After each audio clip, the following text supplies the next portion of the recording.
Hi friends, మనం వంట చేసేటప్పుడు ఎక్కువగా యూజ్ చేసేది టమాటా. అయితే ఒక్కొక్కసారి త్వరగా వంట అయిపోవాలని మనం ఫాస్ట్గా అయితే కట్ చేసేస్తాం. కానీ ఈ మధ్య చాలా పురుగులు వెళ్తున్నాయండి టమాటాలో. నేను కూడా కొంచెం పని ఉందని ఫాస్ట్గా టమాటా కట్ చేస్తున్నాను.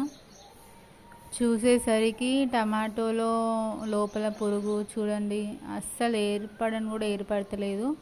బయట కూడా చాలా బాగుంది టొమాటో, బయట కూడా ఎటువంటి మచ్చ కూడా లేదు. అసలు లోపల కట్ చేసి చూసేసరికి ఇంత పెద్ద పురుగు ఉంది.